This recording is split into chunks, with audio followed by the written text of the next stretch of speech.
Hi everyone, it's Chris Lafratta, your favorite Calgary realtor. I hope you're all enjoying the minus 30 weather today in Calgary. I sure am in my cozy sweater and my hot cup of tea. If you're thinking of coming here from Vancouver to move and you can't put up with minus 30, at least for a little bit, you should probably not move. All right. Economists see a turning point in housing market this year as interest rate cuts loom. That sounds like nonsense. So, if they're going to cut the interest rate, they're going to cut the interest rate because the economy is not doing very well. If the economy is not doing very well, then the housing market's probably also not doing very well. So people are losing their jobs. If people are getting foreclosed on, which is happening increasingly in Ontario and to a certain extent in BC, uh, that's not good for the housing market. Now, we've heard of interest rate cuts coming, they're coming, they're coming, but they just keep getting pushed off into the future. And of course, they're going to come. I mean, night follows day, but they're probably going to come too late for a lot of people.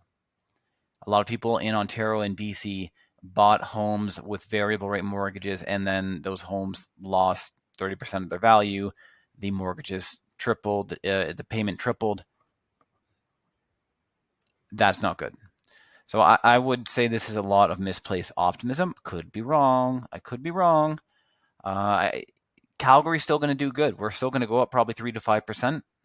I don't know if it's going to be 10%.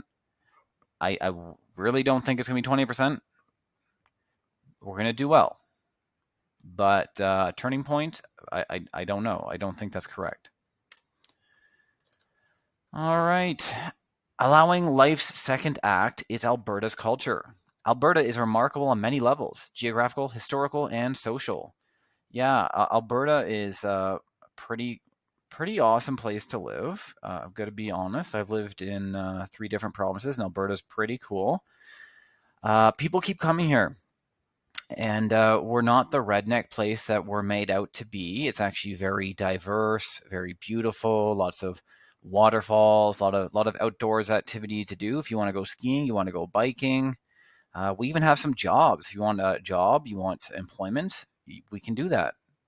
And we're not just oil and gas. We have all sorts of stuff to do, even some high tech. Now, let's take a look at the housing start. So we're getting a lot of people moving to Alberta, but are we building enough homes for them? That's a critical thing. We don't want a bubble. We don't want that because bubbles pop, and it's not fun when they pop. So this is a nice little piece of public information from the government of Alberta. This is a national graph of the housing starts going back to 1948. But we're not going to look at that very much in depth. What I want to look at is the housing starts by province. So let's look at the year over year change, and let's start back in June. So that should give us a lot of data. This looks at a lot of provinces, not every province, but all the provinces that matter. Year over year change for housing starts. So as soon as a builder digs a hole in the ground that's going to be a foundation for a home, it's called a housing start. Those numbers get recorded. Good for data tracking. So looking at June, year over year, Ontario and BC up. Excuse my yawn there. About 20% each for June of 2023. Alberta is down about 30% for June. So looking at Alberta, we're not for June. We're not building more houses. We're building fewer. Let's see what the trend is like for July.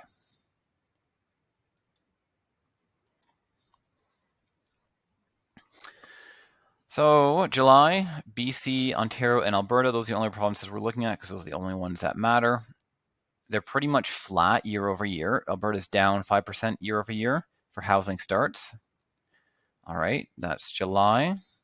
Let's check out, and keep in mind this is just year over year change.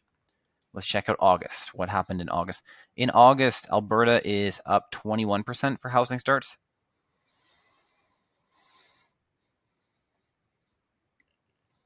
Ontario down 20%, and BC pretty much flat at 1%. So Alberta up a little bit in August. Let's see September. Okay, Alberta up again 20%. Ontario down 24%, BC down 26%. So Alberta up for September. Okay, we got a few more months to look at. October, we're flat. Oh, no, actually, we're not flat at all. Down 14% in Alberta for October. Ontario up 14%, and BC up 39%. And the last month we have data for is November of 23. And Alberta's up 29%, BC down 19%, Ontario down 36%. So overall, it doesn't look like we're building a ton more houses. Let's see our latest month of housing starts nationally recorded. We have September of 23 for just over 4,000. That's about the same we had in 2014, peak of the last housing boom, and then 2006, again, peak of the last housing boom, about the same number. So we're really not building more houses. We're not building them faster. It's actually not that easy to build homes faster. You need the trades, you need the infrastructure, you need the municipal willingness, the zoning.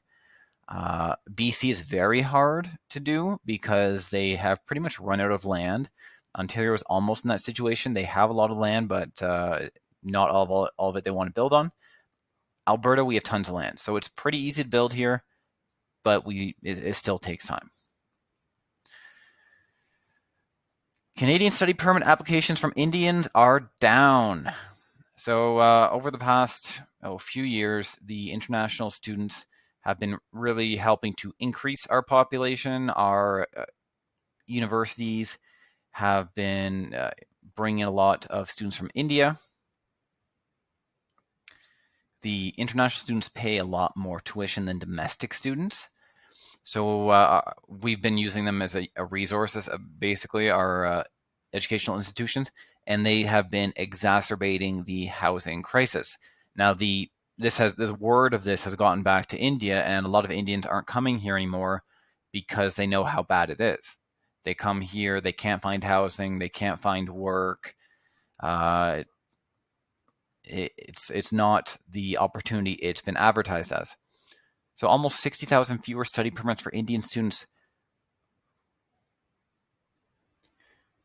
from July to October 23 versus the same period last year. So that's a big decrease. Growing negative sentiment among Indian students toward Canadian international education sector may be the cause. Yeah, look at this graph here. So there's a massive decrease. So in 2022, the numbers really shot up. So we had in August of 22, 38,000 applications. In August of 23, 21,000. And in September of 22, we had 38,000. September of 23, 18,000, so 20,000 less for just 1 month. In October of 2022, we had 42,000. October of 23, we had 22,000. Again, 20,000 fewer applications. Now, this is one of the major sources of immigration. If this keeps up, well, it won't be positive. Calgary property assessments say median single home value jumped to $610,000 from $555,000. So we're up about 10% for the single family detached homes as per Calgary property assessments. But the one that really shot up was the condo assessments, which went up 17%. That will likely lead to a higher tax bill, but it just goes to show you that prices are going up in Calgary. So if you're looking to make a move to Calgary or in and around Calgary, do reach out. My number is below. Thanks so much for tuning in. If you like this content, like and subscribe, and check out the next video here.